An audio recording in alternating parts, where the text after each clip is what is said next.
bueno, recordamos una vez más que estamos de mes aniversario, 3 años de estar junto a ustedes, felices nosotros y contentos de poder llegar a sus hogares a través de la señal de Cadena A que nos ha abierto sus puertas y además haciendo esto que tanto nos gusta, que es informar a la gente sobre aspectos económicos que tienen que ver con, pues prácticamente es transversal a todo lo que hacemos desde que nos levantamos hasta que nos acostamos. Y ya que estamos hablando de economía, es importante hacer un balance y tomar el pulso a la macroeconomía a estas alturas del año, y para ello pues nos va a ayudar nuestro querido amigo y analista económico Hugo Siles Espada, que ya está con nosotros y le damos la bienvenida. Muy buenos días, Ruth. Gracias, Hugo, por acompañarnos. Gracias a ti.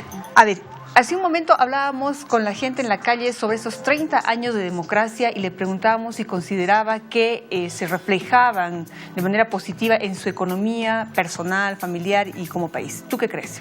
Bueno, Bolivia hoy está atravesando la situación macroeconómica más exuberante después de 1825. Es decir, en ningún momento en la historia republicana de Bolivia se ha experimentado los niveles macroeconómicos a los cuales ha alcanzado hoy Bolivia. Pero la pregunta es, ¿por qué el boliviano de a pie no siente en sus bolsillos esta exuberancia económica? Y la respuesta es muy sencilla, es porque el crecimiento que se experimenta hoy es un crecimiento concentrado.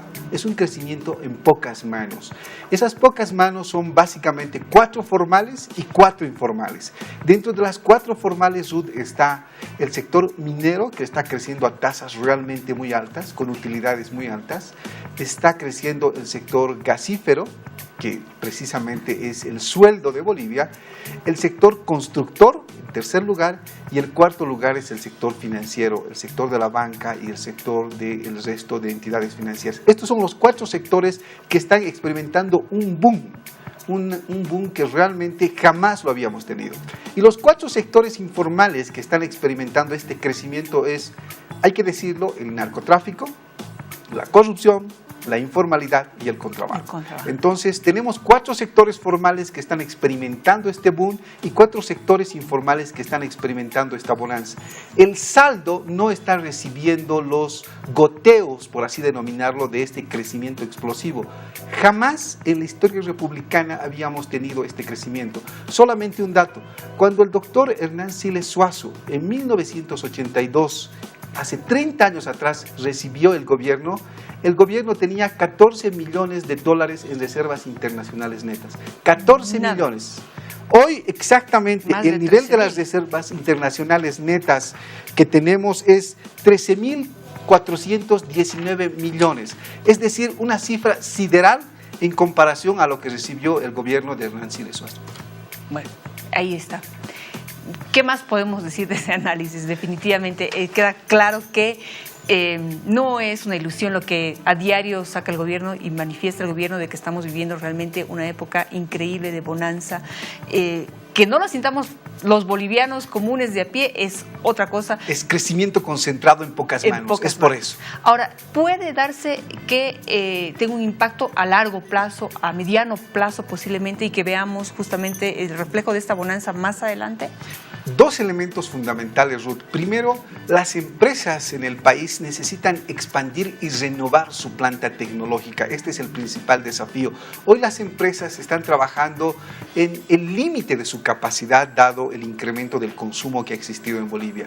Y en segundo lugar, la gran preocupación es si la sostenibilidad de las finanzas públicas. Hoy los gastos públicos están precisamente auspiciados o financiados con el ingreso fundamentalmente de hidrocarburos. El problema es, ¿aquello será sostenible o vamos a tener problemas hacia el futuro? ¿Cuál es mi percepción? Vamos a tener problemas hacia el futuro. El año 2014 la economía va a ingresar en serias dificultades de financiamiento, dado que la crisis europea, la contracción de la economía china, la raquítica crisis o crecimiento de Estados Unidos ya está impactando sobre América Latina y en particular sobre Bolivia. Bueno, pues hablemos justamente de cómo se han ido desarrollando todos estos indicadores económicos a agosto de este año. Efectivamente, yo he revisado el monitor macroeconómico que has enviado y todo es up, ¿no? Todo es hacia arriba. Sí, todos los números. Veamos algunas cifras, esperemos de que tengamos o nos acompañen las imágenes. Hemos traído algunos cuadros. Si no tenemos los cuadros, vamos a tener que comentarlos. directamente, no sé si tenemos los cuadros. Ahorita nos van a notificar eso. Empezamos Perfecto, hablando pero de las tendencias, ¿no? Vamos hablando primero del crecimiento. Ya. El crecimiento de la economía boliviana para la gestión 2012 se estima que va a estar en 4.5. 4.5. El año pasado ha estado en 5.2, es decir, vamos a tener casi un similar crecimiento de la economía boliviana, y este similar crecimiento de la economía boliviana está experimentado por dos factores. El primero es el boom de precios a nivel internacional que está colaborando muy fuerte a Bolivia, y el segundo es, hay una expansión de la demanda interna, tanto pública como privada. Estos son los dos factores, Ruth, que van a permitir que este año tengamos un crecimiento en torno al 4,5% similar al año pasado. Y menor al proyectado por el gobierno. Bueno, el gobierno ha proyectado aproximadamente 5%, Ruth, en el presupuesto general de Nación de principios de año, porque el gobierno lo cambia cada 4 meses, entonces tenemos que referirnos al origen del presupuesto.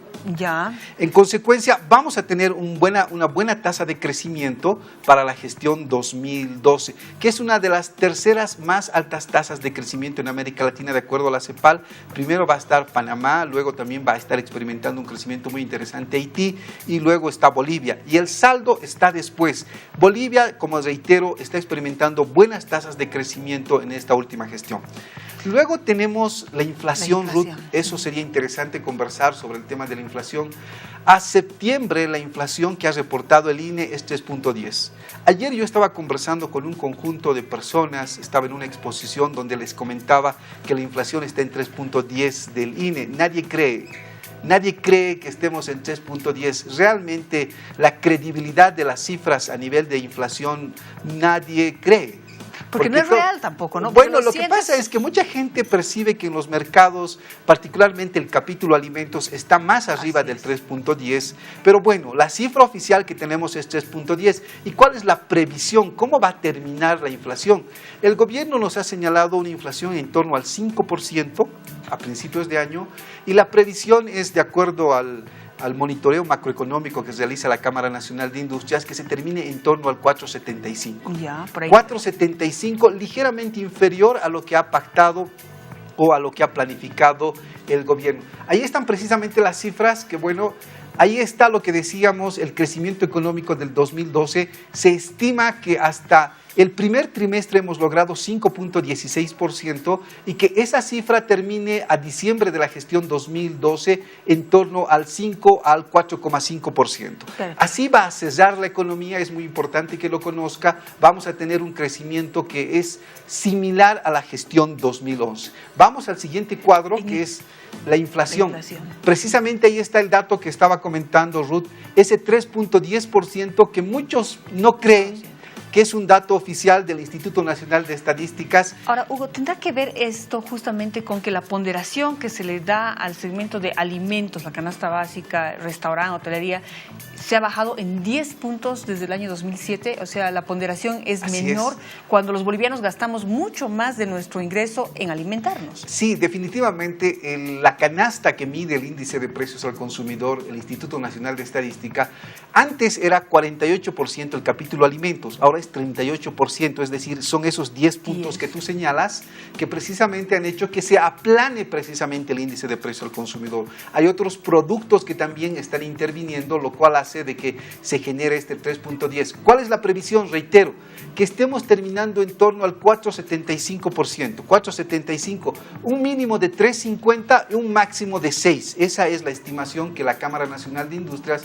ha realizado para el tema de lo que es el índice de precio al consumidor, la inflación en este caso. Podemos ir al tercer indicador. La balanza comercial. La balanza comercial. Adviertan ustedes, en enero-agosto del 2011, las exportaciones de Bolivia estaban en 5.891 millones, y enero-agosto del 2012 estamos en 7.200. ¿Cuál es la expectativa? Que se supere los 11.000 millones de dólares en exportaciones la gestión 2012, un récord histórico. Estaba revisando las cifras que precisamente te he remitido, Ruth. En la gestión 2000, las exportaciones estaban 1.475 millones. Es decir, en los últimos 10 años se ha crecido las exportaciones 8 veces. 8 veces este tema de exportaciones. Y en el tema de importaciones, más bien hemos bajado un poco el tema de importar alimentos, ¿no? Así es, sin embargo, las importaciones totales a agosto Igual están en 5.230 millones y se estima que vamos a lograr entre 8 a 8.500 millones de dólares en importaciones. Vamos a tener una balanza comercial positiva por 6º año consecutivo. Qué bien. Es decir, pero de nuevo, la gente que nos está escuchando y me dirá, pero yo no lo siento en mi bolsillo, la respuesta es, como decía al principio, es porque es un crecimiento concentrado en pocas manos. La clase media, la clase que está pobre, en este caso la de a pie, no está percibiendo este crecimiento, más bien está siendo víctima del incremento de precios, particularmente en el capítulo alimentos. Bueno, ahí tenemos el cuadro de la deuda interna y externa. A ver, la deuda externa e interna en Bolivia, ustedes pueden ver hacia el 2006 ha caído y posteriormente se ha elevado. Actualmente la deuda externa e interna están sumando alrededor de 8.000 millones de dólares, es 1/3 del Producto Interno Bruto. Solo para que la gente nos comprenda, Estados Unidos y la mayoría de los países europeos tienen el 100% de deuda respecto de su PIB. Bolivia tiene 1/3, es decir, es razonable. Es razonable, ya, bueno, dependiendo, ¿no? Nuestras reservas internacionales netas, que es el siguiente cuadro, que supuestamente acompañarían justamente el nivel de deuda, pero decía por ahí que se ha incrementado tanto la deuda que nos quedaremos sin reservas, o sea, justo para pagar, digamos, ¿no? Bueno, sí, evidentemente la deuda ha aumentado en los últimos años, pero ahí está el nivel de reservas internacionales netas a 13.419 millones, es el último dato que tenemos. Es una cifra histórica, realmente histórica. Se estima que puede llegar hasta 13.500 a 14.000 millones de dólares, lo cual significa, este es el colchón que genera estabilidad en la economía boliviana, por lo cual el tipo de cambio, hay una alta relación entre reservas y tipo de cambio. El tipo de cambio simplemente, Ruth, se estima en la Cámara Nacional de Industrias, hemos estimado que va a terminar en torno al 6.96. Es decir, que no va a haber grandes cambios en el tipo de cambio en Bolivia, se va a permanecer de manera estable. Perfecto. Bueno, el tema de depósitos y créditos en el sistema financiero vemos que tiene una tendencia medio que estancarse, igual ha crecido, ¿no? Ha crecido. Si tú te fijas, los depósitos están en torno a los 12.000 millones y los créditos en torno a los 10.000 millones. Hay una liquidez en el sistema financiero de 2.000 millones de dólares. Es por eso que tenemos bajas tasas de interés en este sistema financiero. Bueno, ya para terminar, la tasa de desempleo también ha mejorado, digamos, hay más empleo, pero yo creo que en el campo informal también la gente no lo siente, hay mucha gente que está sin trabajo. Definitivamente el desempleo está en torno al 5 o 6%, sin embargo es un desempleo que no refleja la realidad porque el 90-95% es empleo informal en Bolivia, solamente el 5 al 10% es empleo formal. Bueno, yo te voy a invitar a que nos acompañes en otra ocasión para hablar más en detalle de cada uno de estos aspectos. Se han quedado muchas cifras en el tintero. Así es, efectivamente, gracias por acompañarnos. No, a ti, muchísimas gracias. Gracias. Nos despedimos, hasta mañana.